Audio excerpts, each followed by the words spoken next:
In the aftermath of the Chicago Bears' close 23-20 loss to the Detroit Lions, head coach Matt Eberflus addressed the media, providing insight into the team's performance and the final decisions that were made during the game's critical moments.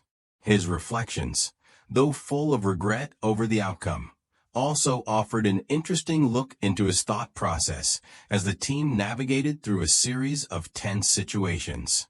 Eberflus began by acknowledging the effort of his players, emphasizing how well the defense held the Lions to field goals, which allowed the team to remain competitive throughout the game. This strategy, according to him, was key in maintaining a fighting chance against a formidable opponent. He also praised the offensive unit for its second-half performance, noting that they did a good job of creating scoring opportunities and putting the team in a position to win. Eberflus' comments reflected a sense of pride in his team's resilience despite the loss.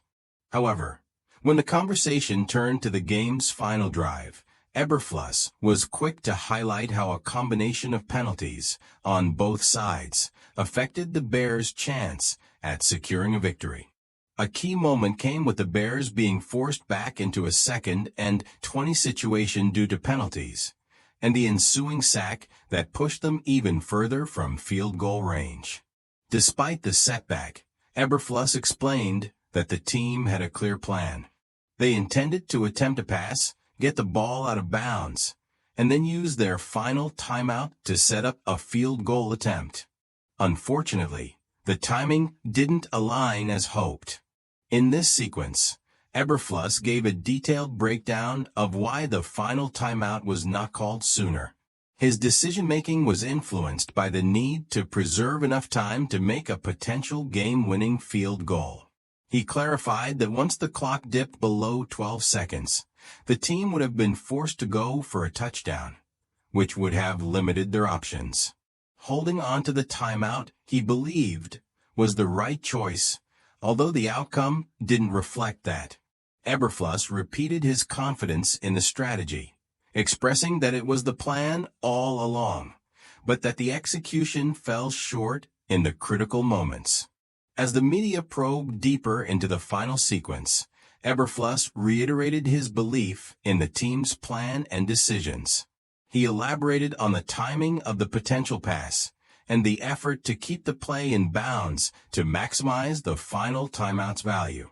The coach did admit, however, that a more effective execution would have improved the situation. At one point, he noted the need to perform better under pressure, emphasizing the responsibility of the coaching staff and himself to guide the players through those high-stakes moments. Further questions led Eberflus to discuss the timeout taken earlier in the game, just before the Bears faced a critical 2nd and 10 with 43 seconds remaining. He explained that it was a precautionary measure to avoid a delay of game penalty. The crowd noise and the motion within the play were factors that led him to make that call, ensuring that the team wouldn't be penalized for a delay that could have worsened their field position. Eberflus also took personal responsibility for the loss, admitting that as the head coach, the blame ultimately rested with him. His tone reflected a commitment to accountability, acknowledging that while the players gave their best effort, it was up to him to ensure the team was prepared for such crucial moments. "It starts at the top," he said, underlining his responsibility in the loss and vowing to improve moving forward.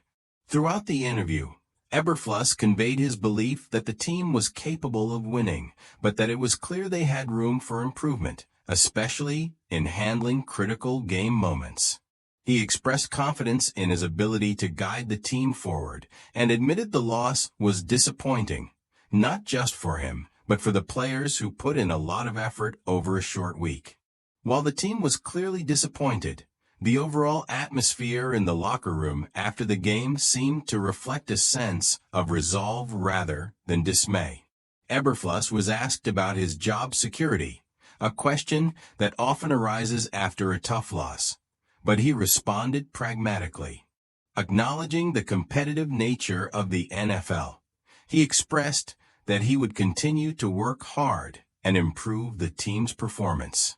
His commitment to his role remained steadfast, despite the mounting pressure that comes with a season of close losses.